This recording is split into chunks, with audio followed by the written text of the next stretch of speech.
So the way that Dmitry Ivanovsky discovered the tobacco mosaic virus was that he saw this plant, tobacco plants, that were infected. They turned colors and then the plants died and they were not useful for harvesting, which nowadays tobacco plants are not a huge part of our society because most people in the younger generations don't use tobacco. But in 1892, it was one of the biggest crops in the entire world. Most people used tobacco. Not to say that nobody in the younger generation does, but it's a much less big deal in today's society. But in 1892, it was a huge cash product. And so having your entire crop of tobacco die was a huge financial disruption. And so he looked at the work of Louis Pasteur and Robert Koch and Ignaz Semmelweis, and he said, wait, these plants are diseased. I bet they have a bacteria. Because now we know what bacteria is, and these people are discovering bacteria. He's like, I bet these plants have a bacteria. And he set out to discover what bacteria it was. But after many, many years, he could not isolate the bacteria that was causing this illness. And what he didn't know then was that it's because it was caused by something much smaller than a bacteria. So he actually called the tobacco mosaic virus a virus long before it was actually able to be seen. So he called it the tobacco mosaic virus because this word virus is Latin for poison. He basically thought that these plants were being infected by a poison. It was like a biological poison. And that's why he called it a virus. And that's where that word comes from. Viruses could not actually be seen until the 1930s when scanning electron microscopes became available. So remember again, we talked about this in chapter 2, that viruses are too small to be seen with a light microscope. Okay. They can only be seen with more powerful microscopes, specifically scanning electron microscopes, which were not discovered until the 1930s. So that is what tobacco mosaic virus looks like underneath a scanning electron microscope. So this virus and viruses were discovered much earlier than scientists could actually see them. Okay. So viruses as pathogens, remember again that they are not alive. So how is it that viruses infect us? And viruses, as pathogens, are what we call obligate intracellular pathogens. They require a host to reproduce.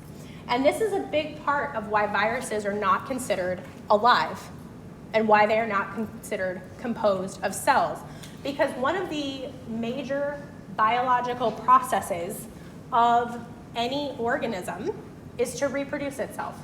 Whether we like it or not, one of our most base biological imperatives is to make more of ourselves, right? It's an instinct in all animals and plants and bacteria and algae and funguses.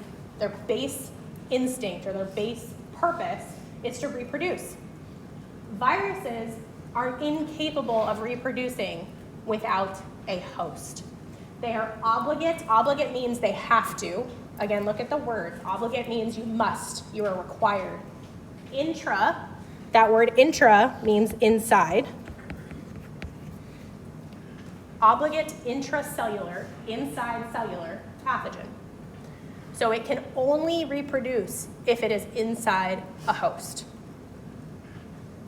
And basically what happens is these viruses, we're going to talk about it in more detail in just a minute, but these viruses basically get inside of the cells of other organisms and use that own cell's machinery against it. And viruses as pathogens have caused some of the deadliest epidemics and pandemics throughout human history. Our most recent one was COVID-19, right? COVID-19 was an incredibly deadly pandemic that most of us experienced. I don't think anybody in here didn't experience it. It was only 6 years ago. Influenza, flu pandemics. The 1918 flu pandemic was one of the deadliest pandemics in all of human history. Ebola. Most of you probably don't remember there was an Ebola outbreak. You would have been, I'm trying to think about when you guys were born. What year were most of you born? 2005, 6, 7? Okay, so yeah, you wouldn't have remembered this. That hurts my heart. I graduated high school in 2005. I'll try not to be sad about it. But there was an Ebola outbreak in around, I don't remember the exact year, but it was 2008, 2009. So you would have been alive, but most of you would be too young to remember it. But it was a huge problem. Thousands and thousands and thousands of people died in the span of a couple of months. Ebola didn't spread to the rest of the world, but it was a huge worry for a long time. Treatments and cures of viruses are very difficult. And the reason for that is because think about when you have a bacterial infection, right? You have strep throat. You go to the doctor and what do they give you? Antibiotics. The antibiotics are capable of killing the bacteria growing inside you. But the biggest key there, and something we're going to talk about a lot later, is that you can take antibiotics because the bacteria that are inside of you are prokaryotes, right? They are different organisms. They have characteristics that are different from you. So when you take an antibiotic, most of the time, the antibiotic is not going to hurt you, right? I can take a medicine that's going to kill all the bacteria in my body, but my body is going to be left untouched because a lot of antibiotics do things like break up a peptidoglycan cell wall. My body doesn't have peptidoglycan cell walls, so my cells are not going to be affected. The problem with viruses is that the way that they work is that they insert themselves inside of our own cells and use our machinery to reproduce. If I took a medicine that killed a virus inside of me, I would be killing off my own cells. It's very difficult to kill viruses without harming the host because they exist inside the host cell. There are treatments for certain viral pathogens, really severe forms of like hepatitis and stuff like that. There are treatments, but those treatments are very similar to things like chemotherapy, right? Because chemotherapy for cancer is killing your cells. But the side effects of chemotherapy are very, very strong. They can be really hard to withstand. Sometimes chemotherapy treatment is harder than living with cancer. Chemotherapy is really, really hard, and viral treatments are very similar. For most viruses, the treatments and cures are going to be, there are no cures for most of them, first of all. Because what happens if you go to the doctor and you've got the flu? What do they usually do for you? What do they tell you to do? Do they give you medicine? Not usually, because there's not usually anything that's going to kill it. They may give you Tamiflu, maybe. Words out on whether that actually helps. Most of the time with viral infections, they tell you to go home, drink lots of fluids, and get lots of sleep. Most treatments for viral infections are things that help your body, support your body processes while you recover. So drink lots of fluids. If you end up in the hospital, maybe they're giving you oxygen, or they're giving you fluids and supplemental food, stuff like that, to help your body stay in as good a condition as it can while it fights off the virus. To this day, for most viruses that exist on this planet, vaccines remain the best course of action. Not treatments, not cures. Most treatments and cures for vaccines, for viruses, are basically useless. Some of them kind of work sometimes. Most people who take Tamiflu, sometimes they say that the Tamiflu makes them feel shittier than the flu did. Okay, Tamiflu makes you feel terrible a lot of times. And Tamiflu, as a treatment for the flu, a lot of times decreases your symptoms by less than 24 hours. So whether that's worth it or not to you, There are some treatments for COVID that, again, make it less likely. Usually treatments make it less likely that you'll die. Not to sound too dramatic about it. But for the most part, viral treatments are pretty useless. The vaccines are going to remain the best course of action, even to this day. Because again, those viruses live inside your own body. And so treatments are very, very difficult. That's why a lot of viral diseases are incurable. Things like HIV. HIV is incurable. I think there have been like 3 cases of people cured with HIV, and they were all people that were born with it, and so they were able to treat them incredibly, incredibly early before the virus took over. Things like herpes, right? Cold sores. There's no cures for those. There's treatments to make it go away a little faster, but it's always going to come back. There's no treatment that can get into your cells and kill off the herpes virus living in there. Things like HPV that lives in the cervix and the mucous membranes of the genital tracts. It is there forever. There's no cure for it. That's why HPV is such a dangerous cancer causer, because it's really hard to get rid of once you have it, right? You get chlamydia as an STD, you take some antibiotics and you're fine. HPV, not so much. So vaccines or viruses are incredibly important when it comes to human health because they can be quite devastating. So viral structures, we're going to talk about the different structures that a virus has. Remember that a virus is not a cell. It is not an organism. It is not a living thing. So it is not going to have cytoplasm and ribosomes and cell membranes. But we are going to talk about the things that it does have. And before we talk about that, I just wanted to throw this picture up to show you the relative size of most viral particles. So this right here is a yeast cell, and yeasts are eukaryotes.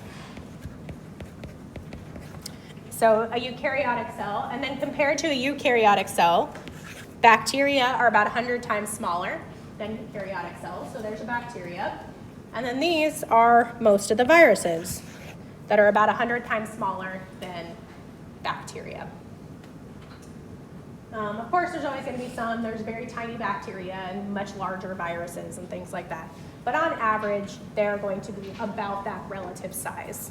So a human cell will be about the same size as this yeast, and this is how big the viruses are that infect those human cells.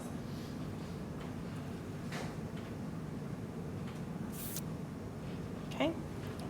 So some of the things that viruses have, all viruses, and this is the covering, so this is the outer part of the viral particle. All viruses, notice all viruses are going to have what's called a protein coat or a capsid. Those words mean the same thing.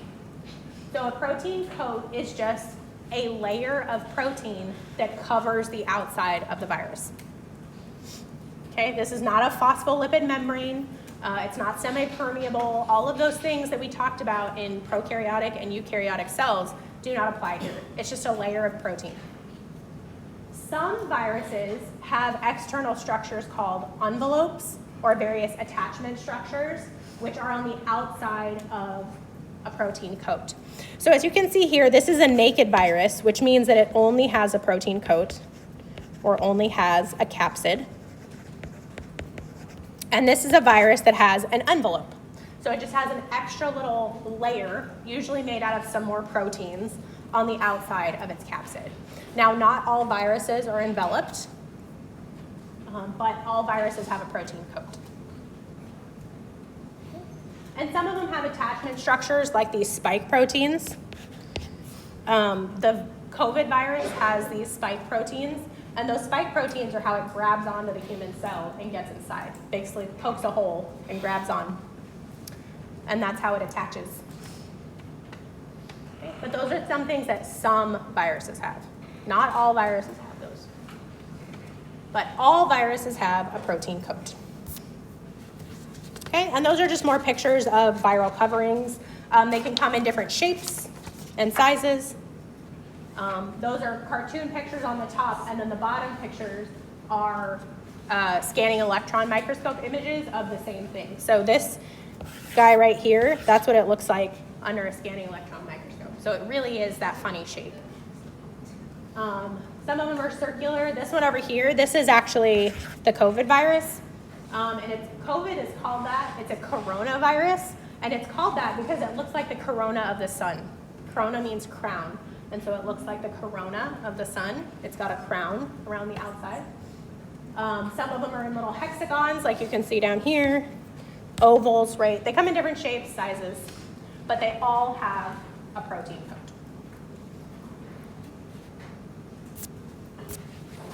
Okay. Now, for what's inside of a virus, on the outside you got a protein coat. What's inside of a virus, all viruses have DNA or RNA, but never both. This is one of those things with no exceptions. DNA or RNA, never both. And that DNA or RNA can be double or single-stranded. So you can have a virus that has double-stranded DNA, or a virus that has double-stranded RNA, or a virus that has single-stranded DNA, or a virus that has single-stranded RNA. Some viruses have extra enzymes or proteins that aid in infection, but not all viruses. So at their most base components, the things that all viruses are is they are a bit of genetic material, either DNA or RNA, wrapped in protein. That's it. That's all a virus has to have in order to infect another type of cell. Okay? DNA or RNA wrapped in a protein, and that's it. Sometimes they have an envelope, sometimes they have some extra enzymes that help them infect better, but not always.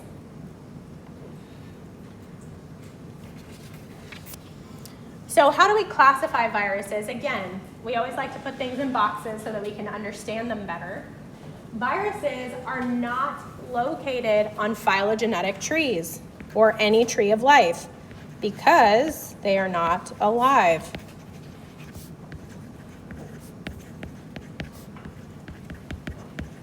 Okay, so you're not going to see viruses on phylogenetic trees comparing them to bacteria and archaea and eukarya because they're not alive. They're not going to be on trees of life because they are not alive. However, we do typically group viruses in kind of their own way based on whether the genome is DNA or RNA, whether the genome is single-stranded or double-stranded, and whether or not they have an envelope. Okay, so you can see these groups. You don't have to memorize these. You do have to know the 3 classification criteria. But for example, these groups up here, these 3 viruses, are double-stranded enveloped viruses. So they have double-stranded DNA, and they do have an envelope. These are double-stranded DNA ones that don't have an envelope. These are single-stranded RNA that have an envelope, right? Double-stranded RNA that don't have an envelope, right? So there's ones that fall into all of those categories.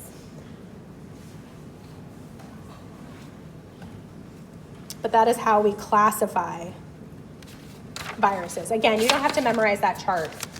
This is just to demonstrate the classification process. Okay. So next we're going to talk about how viruses replicate. So if viruses don't have any ribosomes or enzymes, I know we haven't talked about it in detail yet, but the way that eukaryotes and prokaryotes divide is by enzymes and ribosomes. Okay. We'll talk more about that in detail in a couple of chapters. But viruses don't have any of that. So how do they replicate? How do they make more copies of themselves? How do they cause infections? And the reason, the way that it works, just kind of at a base level, is that viruses insert themselves into living cells and steal their ribosomes and use them for themselves. As you can see here, this is a picture of, this is a virus. And then this part right here is a bacteria. And that bacteria is being infected by all of those little viruses. And you can see that these viruses have gotten inside this bacterial cell, and they've actually caused it to break open. So you can see where the edge of this cell is. Those viruses got inside the cell, took over, stole the ribosomes, and replicated themselves until the cell burst open and died. Okay. And that is the base of how most viruses work.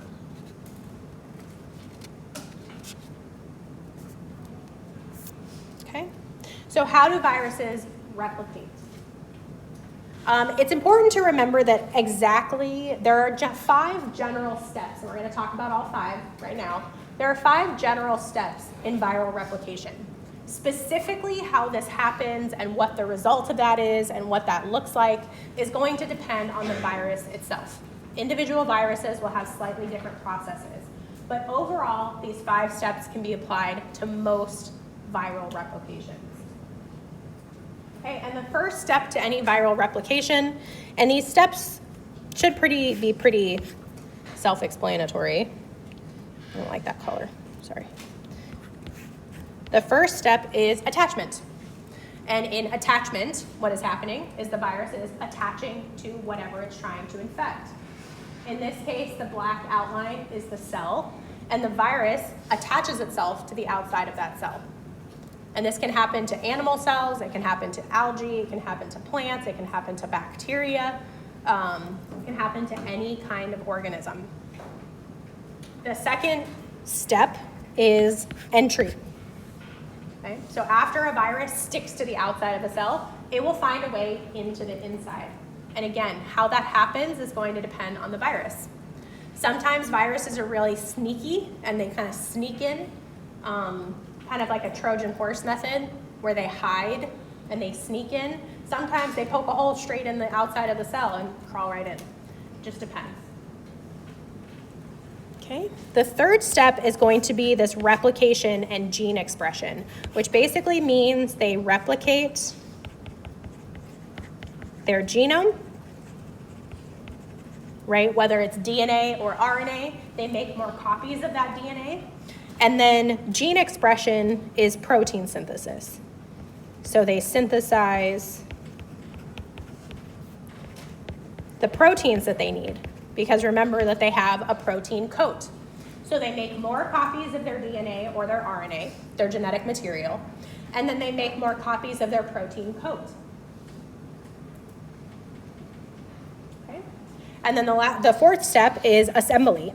So the proteins will wrap around the DNA or RNA, because remember that that's all a virus is a little bit of genetic material wrapped in a protein. So they will assemble the viral particles, that genetic information will get wrapped in a protein. And then the last step is release. So in some way, the viruses are going to get released from that cell, and they will go on to infect other cells. Again, sometimes the release causes the host cell to basically die. It bursts open. Sometimes they bust out and they break the cell open. Sometimes they're real sneaky and they sneak out, and that means that the host cell can still survive and continuously produce virus. But those are the 5 steps. Again, they're pretty self-explanatory. They attach to the outside, they get inside, they make more copies of themselves, they put together those copies, and then they get out. So again, what the virus is doing here is basically stealing this cell's factory. What this cell uses to reproduce itself, the virus has come in and stolen it. And again, a virus cannot replicate itself. It cannot make more copies of itself unless it is capable of infecting a type of cell. It's called a host cell. It has to be inside of a host for that to happen. So this is the general outline of viral replication. Again, sometimes things are a little bit different, but this is the general 5 steps that happen when a virus infects a host cell. Now, sometimes something that can happen, but doesn't always, that's key to this, is this does not happen with every virus.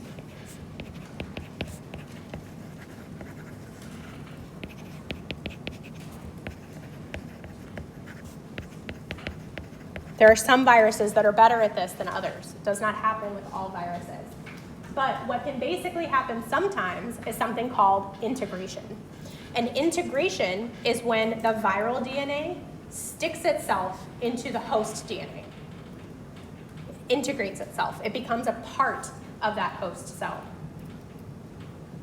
And basically what that means is that the integrated DNA can continue to be active and will continuously produce until that cell dies for whatever reason. So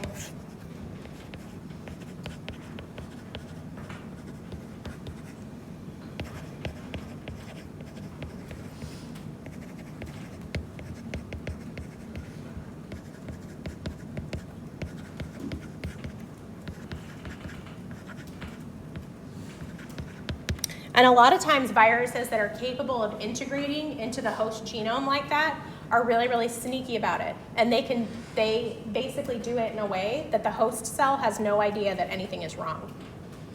Okay, and so they can stay in there for decades and decades and decades. And we're gonna talk about some examples of each type. Okay, so for types of viral infection, so we're talking about how that viral replication affects how a virus infects a human, usually. So one type of viral infection is called an acute viral infection. Acute, as a word, usually means quick and fast. It hits fast and it's over fast, usually. Okay, so an acute viral infection is a short-lived viral infection. And it's one that comes on really quickly, soon after you are exposed to the virus, and your body fights it off and gets rid of it just as quickly. In the case of an acute viral infection, most of the time, the viral genome is not integrated. Okay, so that viral genome just comes in, it does the 5 steps, but that viral genome is not integrated into the host genome. And that allows the host immune system to kill off this virus. So the infection will be quick. You will experience symptoms while the virus is replicating. And then as soon as your body is able to get rid of it, the symptoms will go away. Okay, so the examples of acute viral infections where there is no integration of the genome, it's important that you understand there's no integration here, are things like the flu, right? You feel sick for a couple of days, maybe it takes a couple more days for your body to recover, but for the most part, you experience symptoms very quickly after being exposed, you get sick, and then the viral infection is over. COVID-19, norovirus. Norovirus is another word for the stomach bug. Norovirus is the most common type of viral diarrhea. We had a particularly heinous strain of norovirus going around this last winter. So if you had any type of diarrhea, vomiting, stomach bug symptoms, you probably had norovirus. Okay, but again, while norovirus may not be fun, typically it hits really quickly. You're fine 1 minute, you're absolutely not fine the next minute, and then in a few days, you're fine again. Acute viral infections. Now, the next example of a viral infection, or the type of viral infection, is a latent viral infection. So in this case, what is happening in a latent viral infection is the viral DNA, or the viral genome, is becoming integrated into the host genome. So we do have integration. But basically what happens when it integrates is that it goes to sleep. It becomes dormant.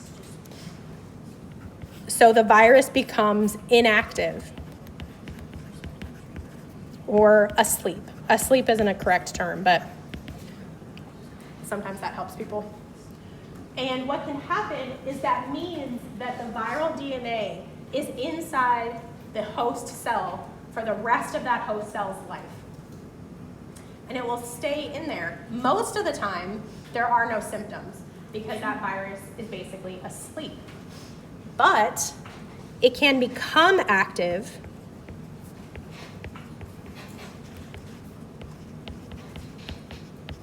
at any time and cause symptoms again.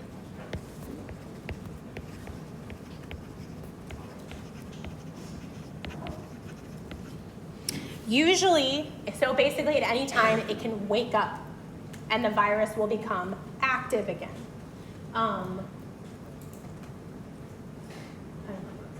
Okay, So yeah, it can become active at any time and then cause symptoms. So the virus is always there, but most of the time it's asleep. It's not doing anything. But at any time in the host's life, that virus can come back to life and cause symptoms again. Most of the time, the waking up or the becoming active happens during like types of stress or when your immune system is compromised or immune system decrease. And I'll give some examples of that in just a second. So we'll actually start with this bottom one. So probably the one that most people are familiar with is the herpes simplex virus. So the herpes simplex virus causes genital and oral herpes. Oral herpes is just is another name for cold sores. I think cold sores got that name because it sounds nicer and people don't like to talk about herpes, right? Herpes has a really big stigma associated with it, but most people in this world get cold sores. But that has a nicer name and people don't get as grossed out by it. Okay, but genital herpes and oral herpes or cold sores are exactly the same. So the herpes simplex virus, when it is active, it causes herpes lesions, right? So it causes, when it is active, it causes these blistered lesions, right? Most of us have experienced cold sores before. I have them. A lot of people do. I think more than half of the population is positive for HSV in some type of way. Okay, so when it is active, it causes these blistered lesions to appear wherever you are infected, either around the oral mucosa or the genital mucosa. But people who are infected with HSV do not have symptoms all of the time. Most of the time, that viral genome is asleep inside of your cells. It's dormant. It has been integrated and then it goes to sleep. And then it will become active at various points in your life. Most of the time, there's one of the reasons that cold sores are called cold sores is because they become active when you are sick. The worst cold sore I ever had in my life, I still have a really small scar from where I got it, was after I had the flu. Right? I had the flu, and then for my troubles, for the next 2 weeks, I had the most heinous cold sore I've ever had in my life. It went all the way up to my nose. It was awful. But it can happen when I was in college. I used to get cold sores right after finals, right? I'd take all my finals because I wasn't sleeping. I was stressed. My immune system was not happy, right? I wasn't taking care of my body the way I should have been. And so after it was over, my body repaid me by giving me a cold sore. So that virus becomes back alive, basically. It wakes up from being asleep. Okay? Another example of this that is becoming less common, and it'll be really interesting. This is one of those things that I will probably follow for a long time because I think it's interesting to see what happens, is the varicella zoster virus. So varicella zoster virus, the first time a person becomes infected, causes chickenpox, which my generation was the last generation to really get chickenpox. So I was born in 1987, a million years ago, but I was born in 1987. The chickenpox vaccine became regular in like 1992/3. So I had already had chickenpox by the time the vaccine came out. I had chickenpox when I was like 3 years old. It was very common, most of us did. But what can happen with the chickenpox is a lot of times that chickenpox virus, if you were infected with it, goes to sleep in your body and then will reemerge later as shingles. So that top rash right there, this is a picture of chickenpox. And it is a virus, it's a rash that's usually all over the body. It's intensely itchy. Most of the people born my age or older have at least one scar from where they scratched their chickenpox scars. Mine's in the middle of my back. There's a scar from where I reached around and scratched one of the things right off and it left a scar. Most of us have one, okay? So chickenpox is a full body rash. It's intensely itchy, very uncomfortable.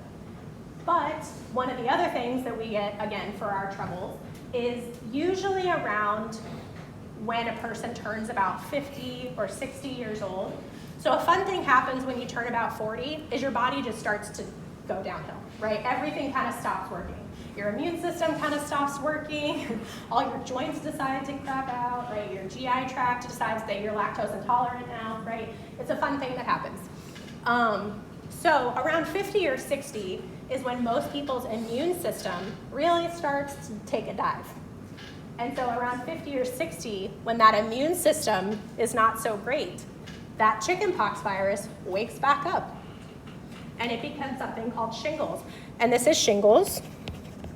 It is usually a rash that sits along the nerves in your upper trunk area. So most people get it across one side of their rib cage. And I haven't had it, hopefully I never do, but it's supposed to be intensely painful because that rash is sitting on your nerve endings. Okay, so you basically have open nerve endings and it burns and it's supposed to be very, very painful. Now, something that's kind of cool is most of you, I think, probably got a chickenpox vaccine, right? They became very popular in around 1993. And most of you probably got chickenpox vaccines. Because you were never infected with the chickenpox virus, you shouldn't ever get shingles. So it'll be interesting to see how that works long term. Because like I said, I was kind of the last generation to not get a chickenpox virus. So I'm probably, hopefully, the last generation that's gonna have to deal with shingles. It'll be interesting to see if it happens at all when you guys are in your 60s, but that won't be for a while, right? Even the oldest people, people born in 1992, 1993, they're still in their mid-30s. So we still got like 30 more years. My younger sister was born in 1992. So she got a chickenpox vaccine when she was like 1 or 2 years old. I don't remember how old you are. But, so that'll be an interesting social experiment to see if people your age, when you are 60 or so, do you have to worry about shingles? Do you become more sensitive to getting chickenpox, which is also more dangerous, almost more dangerous. Getting chickenpox in your 60s is incredibly dangerous. So it'll just be an interesting thing. But that is what a latent viral infection is. It's one that integrates and goes to sleep until it wakes up again. Now, a chronic viral infection, don't be scared by the diagram. You don't have to know those steps. I just put it up there as kind of a placeholder. But a chronic viral infection is when the viral DNA is integrated into the host genome and then continuously replicates for the entirety of the life of the host. Okay, and it also causes constant symptoms.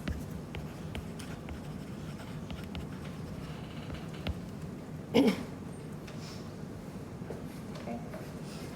So a really prime example for this is the human immunodeficiency virus, also known as HIV.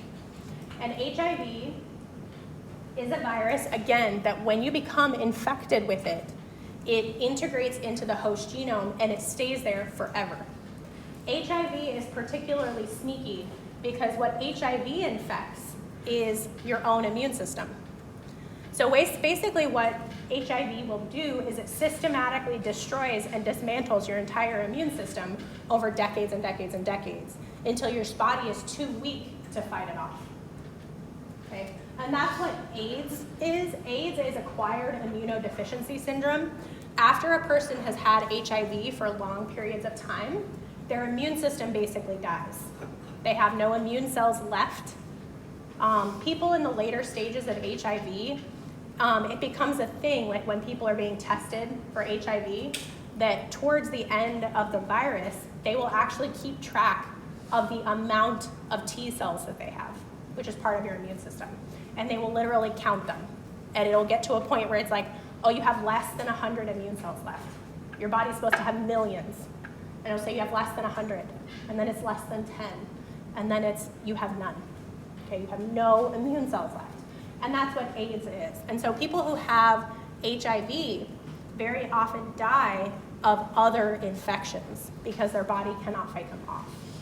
So people who have HIV most of the time don't die of HIV in specific. They die because they got a cold when they had HIV. Or they die of a fungal infection because they had HIV. All right, but again, HIV integrates and replicates constantly for decades. It's very, very slow, and it slowly overtakes and systematically destroys the immune system over decades and decades and decades. It never goes to sleep. It is chronic. Another one is human papillomavirus, or HPV.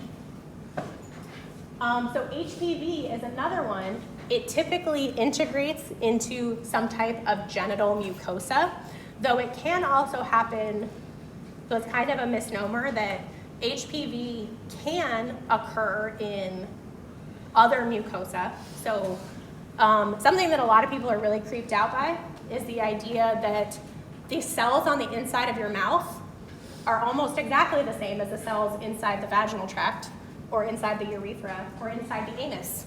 Those are all the same. So anything that can grow in the genital tract can also grow in the oral cavity. So take that to mean what you will. How you would get a chlamydia or gonorrhea in your mouth, I'll let you use your imagination, but it is entirely possible. Okay? So human papillomavirus is most known for growing inside of the genital tract. It integrates into the human genital tract, usually the vaginal cavity, specifically the cervix. Okay? And it will stay there for decades and decades and decades. And if a person has symptoms, we talked about HPV a little bit. We're going to talk about it much more later. But HPV, in a lot of people, actually doesn't cause any symptoms at all. But if a person does have symptoms, they will have them continuously for years and years. And a person who has HPV, specifically somebody who has a cervix and HPV, their pap smears, which are tests of the cells of the cervix, will be abnormal for a very long time. And human papillomavirus can stick around for long periods of time. And in some people, that human papillomavirus becomes integrated and stays there so long that it causes permanent changes that lead to cervical cancer. Now, HPV, again, I want everybody to think about it a little bit. That cervical cancer is the most common type of cancer that HPV causes, but it also causes rectal cancer. It can cause testicular cancer. It can cause urethral cancer. It can cause throat cancer. It can cause tongue cancer. Anywhere that it gets infected, it can cause cancer there as well. So that's why HPV testing is incredibly important. We'll talk more about it later, but HPV is by far the most common viral STD in the United States. It's estimated that just about everybody, so very close to 100%, it's something like 98.5% of sexually active adults have HPV. Or will get it at some point in their life. And we'll talk about that more later. So viral cultivation. So we talked about how you cultivate bacteria and archaea and eukaryotes, how you grow them, right? How you grow them in a lab. When we want to study a bacteria, we study them by growing them, right? We put them on media, we see what color they turn on different media, stuff like that. We gram stain them, right?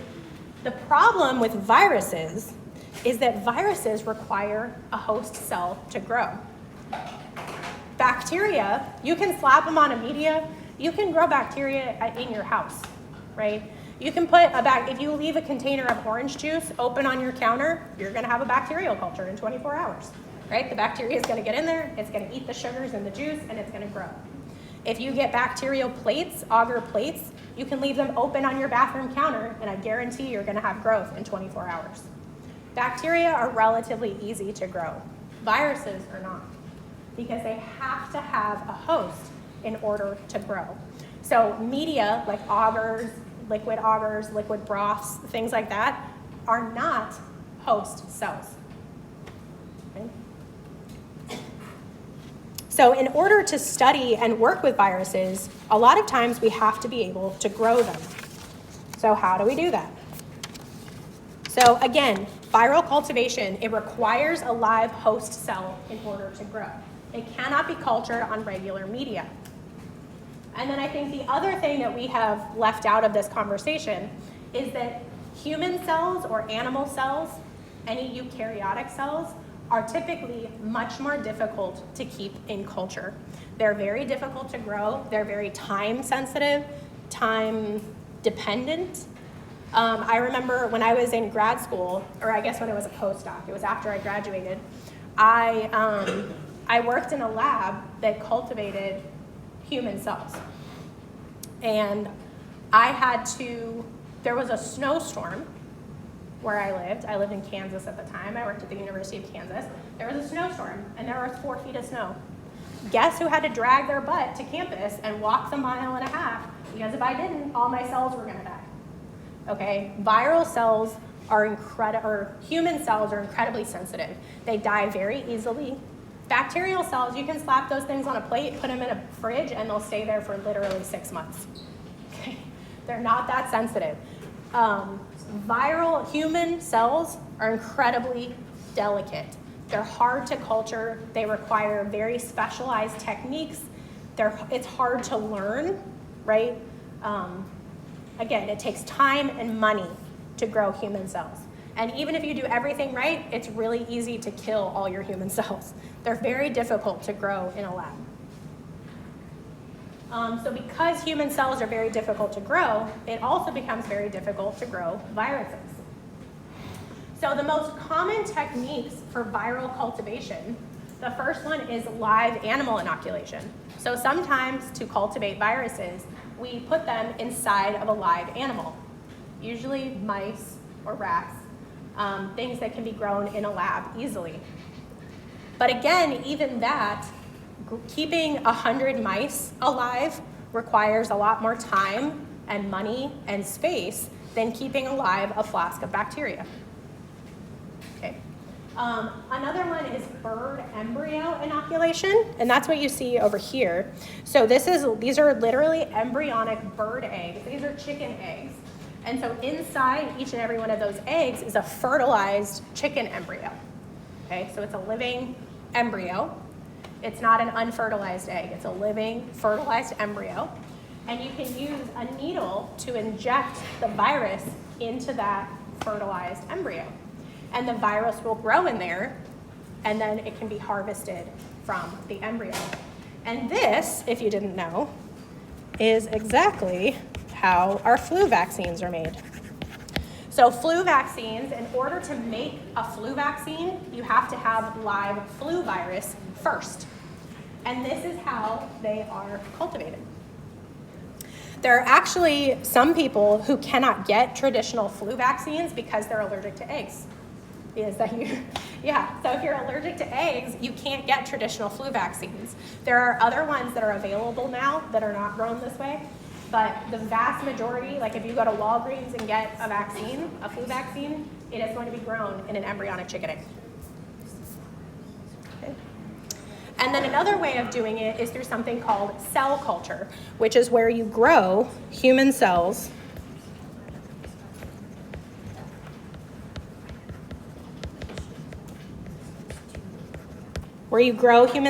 in a lab. Okay.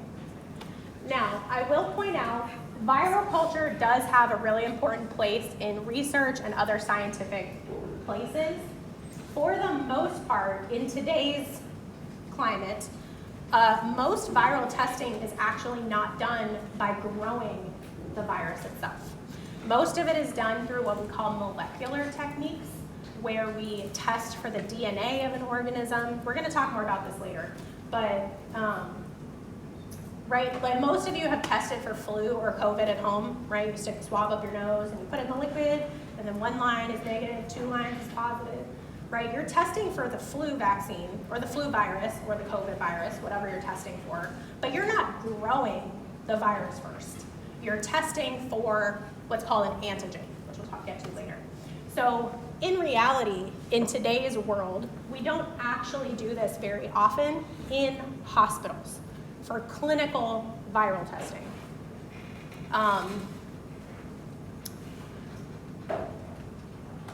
but it does still happen in a lot of research and producing vaccines and stuff like that. Our flu vaccines are absolutely still produced that way through embryonic flu injection, I guess. Okay, but again, in testing in today's world, like viral testing, if you go to the doctor to get tested for HIV, they're not going to grow the virus. They're just going to test for whether it's there. We'll get more into the details of that in a little while, in a couple of chapters. Okay, but one of the last ways that you can cultivate viruses is growing human cells in a lab. Now, like I said, human cell lines are incredibly difficult to keep alive. And something that you may not realize is that most human cells have a shelf life. Okay, most of the cells in your body are not meant to be alive forever. So if I took a swab of the inside of one of your mouths and put it inside of human cell culture and put it in media that was meant to keep it alive, the cells would stay alive for a couple of weeks and then they die. Because that's what our cells do. Our cells are not meant to live forever. Okay? Inside of our bodies, they die too. Our skin cells die. All of our cells replace themselves every couple of weeks. However, one of the most important discoveries in scientific history was the discovery of something called HeLa cells. And HeLa cells are what we call an immortal cell line, okay? Which means that they stay alive forever.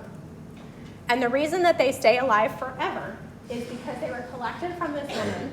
Her name was Henrietta Lacks. A lot of you might have heard of this story already. But it is an interesting story, and I think it's an important one to talk about. But they were first isolated in 1951. And HeLa cells are still alive to this day.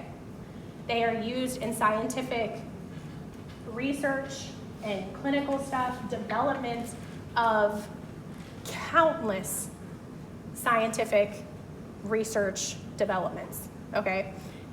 The amount of scientific discoveries that can be related back to HeLa cells is basically impossible. There's no way to count how HeLa cells have affected the world.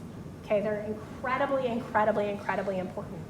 They're used to grow viruses for research and vaccine production and countless other ways. Millions of researchers and companies use HeLa cells every day in this world. You can buy HeLa cells on the internet. You can go on the internet and buy a culture of HeLa cells.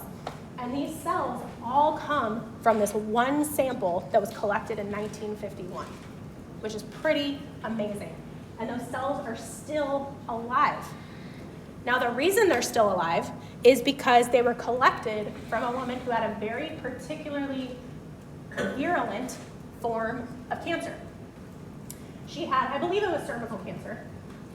It was some kind of uterine cancer. I think it was cervical, but it could have been ovarian. It was cervical? Okay, I couldn't remember. It was either ovarian or cervical, but it was cervical cancer. And she had a very, very serious kind of cervical cancer. From the time she was diagnosed to the time that she died was less than 6 months. It completely racked her body very, very quickly. Because if you don't realize that, what cancer cells are basically cells that grow more than they should, okay? So inside of our own body, that causes problems. If a certain cell is growing over and over and over and over and over again, that is a cancer. It forms a tumor. Okay, and she had a really awful form of cervical cancer. And what happened was in 1951, a poor black woman went to a doctor with cervical cancer, and her old white doctor took her cells without informing her. Now today, that's completely illegal, right? You can't take anything from anybody, even after they're dead, right? You cannot harvest anybody's organs or do anything with their body unless they write express permission. But back in 1951, that was not a law. And on top of that, to be quite frank, whether it's right or not, the white doctors didn't care about the rights of a poor black woman. That was just the truth of the situation at the time. So her cells were stolen from her, and then subsequently became one of the most high-producing monetary research products ever created. And so the ethics of this situation are tough because, again, now this is incredibly illegal. Back then, there was no law about it, but that doesn't make it ethical. It doesn't make it right. But what makes it weird is what should be done about it? What should be done to rectify the situation? Some people argue that her estate, like her children and her grandchildren, should be given money that relates to how much money was, raised from these HeLa cells. But the trick there becomes, well, who has to pay them? Because the HeLa cells because I think most of us could agree, yeah, they should get money. But where does that money come from? Because most research labs across the country, across the world, use these cells. And so it's not like one company stole them and one company uses them and one company gets all the money. That's not how it works. Countless labs and countless companies use them. So should they all have to pay her estate? Maybe. It's a complicated situation. Again, ethically, not so much, right? Most of us can agree that that's terrible. What happened to her was awful, and it shouldn't have happened, and it shouldn't happen now. I'm not saying that it wouldn't happen now, because the world's kind of a mess, but it shouldn't happen now. There are laws against it now. It would be illegal now, but how should it happen? And I think there was actually just recently movement in this. I think that her estate, it just very recently happened, I think that her estate was awarded some amount of money, but I don't know the details of it. So maybe you guys can look it up and tell me. But yeah, it's just an interesting story, and I think it's one that's important to look at in what can happen in medicine, because who knows what is happening today that in 50 years we're all gonna look at and be like, oh my God, that was horrific, right? Because we look at this now and this is horrific, but back then they didn't think it was. And so it's important to look at stuff like this and look at the ways that people can be taken advantage of in medicine, gaslit in medicine, right? Her doctor collected these cells and knew very well what was gonna happen with them and told her it was nothing and sent her home to die. So it's just important to keep this kind of stuff. It's hard to talk about, it's uncomfortable, nobody likes it, but it's important to talk about this kind of stuff. And remember this stuff, because this exact situation may not happen today, but there's absolutely unethical stuff still happening in medicine, whether we like to admit it or talk about it or not. Okay. All right, and I think that actually for now we're just gonna skip prions. I just don't want to talk about them. We're just gonna skip them. Okay, and this is also prions, so we're skipping that one. Okay, now we have about 10 minutes left, which I know isn't very long, but I do want to get started on chapter 6. We kind of have to use all of our minutes here. We got to catch up. Okay, so we're moving on to chapter 6, where we'll only take like 10 more minutes. But chapter 6 and the rest of this kind of section, we're going to be talking about microbes and how they survive, what they use as nutrition, and how that nutrition is different than eukaryotes and animals and things like that. And that will lead us into, in the next section, we're going to talk about how cells cause disease and how we prevent bacteria from causing disease. But before we can talk about all that, we have to talk about how they grow in the first place. So microbial nutrition. The first thing when it comes to nutrition, and I guess the important thing to remember, first of all, is that bacteria are organisms. They are just like any other organism. They need a certain amount of stuff to survive. Most of the time, those needs can be broken down into they need some type of food, they need a source of water, and that's kind of it. They need food, water, and environment that provides those things, right? And that's true for you. They also need a certain type of gaseous atmosphere. So they need, just like you need a certain amount of oxygen. So do bacteria. So we're going to be looking at all of those things. What microbes eat, what type of environment they like, what type of oxygen, temperature, and all that good stuff. But first we're going to talk about what they eat. So in terms of organisms, it's important to remember these things are all organisms. All organisms require a source of carbon and a source of energy. Because remember, carbon is the baseline of all macromolecules.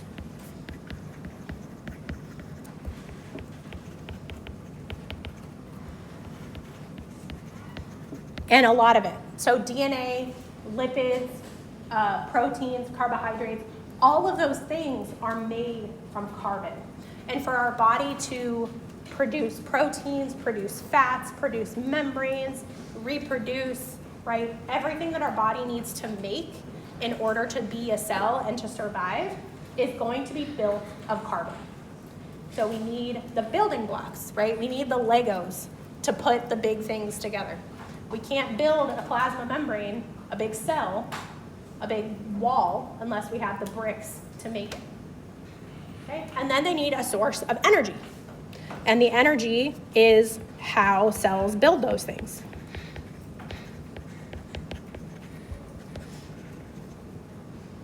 Right? So if we're making a big giant wall of Legos, we'll say that that wall is like our cell membrane, right? If we're making a big old wall of Legos, the first thing we have to have are the Legos to put together. And then we, as the person putting it together, have to expend energy.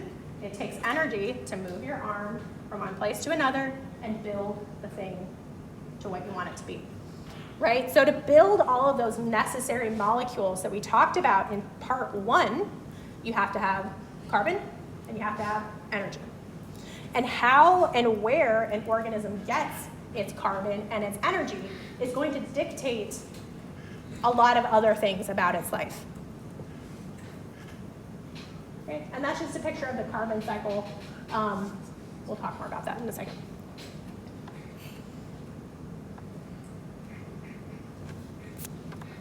Okay, so energy sources. Where organisms get their energy. Like I said, they all need a carbon source and they all need an energy source. So where an organism gets its energy from is going to help us categorize them. And there's 2 basic categories of energy sources. The first is organisms that use, that's a fancy word, but they use electromagnetic radiation in light to produce ATP. Remember that ATP is the energy currency of most cells. Okay, so phototrophs, remember this word, this prefix photo means light. Photo means light. So phototrophs are organisms that can create ATP from light. Okay, just by being in the sunlight, they use the energy that comes from sun rays and sunlight to produce ATP. Okay. Our most common phototrophs are going to be plants. Some algae also do this, and some bacteria, but most of us think of plants first. Another term that we associate with phototrophs is the process of photosynthesis, right? Photosynthesis is the process by which they make ATP out of light. But a phototroph is an organism that uses light to make energy. An organism that uses chemicals to produce ATP is called a chemotroph.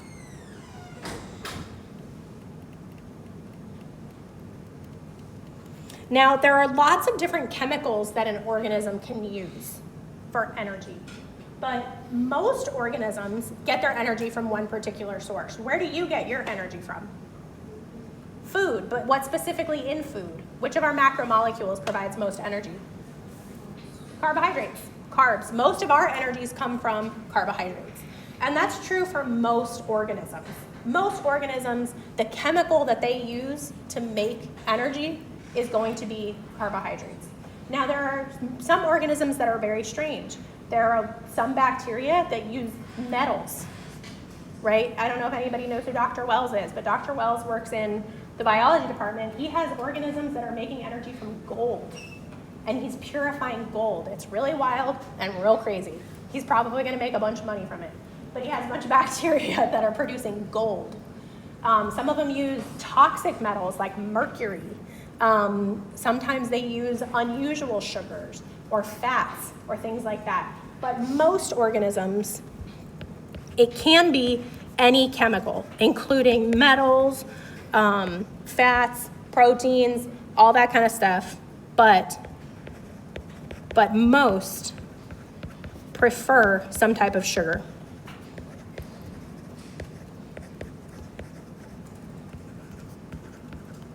And what type of sugar that is also going to depend on the organism. In humans, our most preferred source of carbohydrate is glucose. But different bacteria use different types. Okay.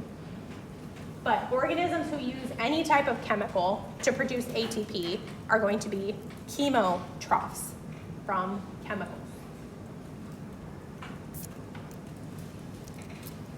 Okay. And then the next thing that we have to consider is where an organism gets its carbon from. Now, this prefix, I want you to look at the prefixes first. What does the prefix auto mean? It means self. Like within yourself. Auto means in yourself. What does the prefix hetero mean? Without being weird about it. Huh?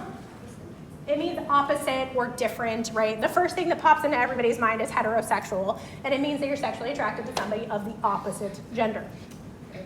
It means different or opposite or other. Okay? So if you remember those words, an autotroph is an organism that can produce their own carbon by pulling carbon out of gas in the atmosphere. So there's a gas in the atmosphere called carbon dioxide. It is a colorless, invisible gas floating around in the air. And autotrophs can do this amazing thing where they take this invisible gaseous substance, carbon dioxide, it's an inorganic substance, and they turn it into physical organic sugars, carbons. Okay, plants pull carbon dioxide out of the air and make sugars, which is really cool. And they're called autotrophs because they produce them themselves. They don't get sugars from other people or other organisms. They make it themselves from the atmosphere. Heterotrophs can obtain carbon by consuming other organisms. So we get our carbon by eating other organisms. We eat plants, we eat other animals. We steal their carbon. Okay, so they're called heterotrophs because they get it from other things. You don't produce it themselves, they get it from other things. So autotrophs are often considered the producers of the world, right? They're the ones that make all of this stuff. And then the heterotrophs are the consumers. A lot of times heterotrophs survive by eating phototrophs. Or autotrophs, excuse me. The troph words get confusing. But autotrophs, right? We eat plants, we eat nuts, and all other types of plants. That's how we get our carbon. Okay? So we will stop there. We'll get to the next slide next time.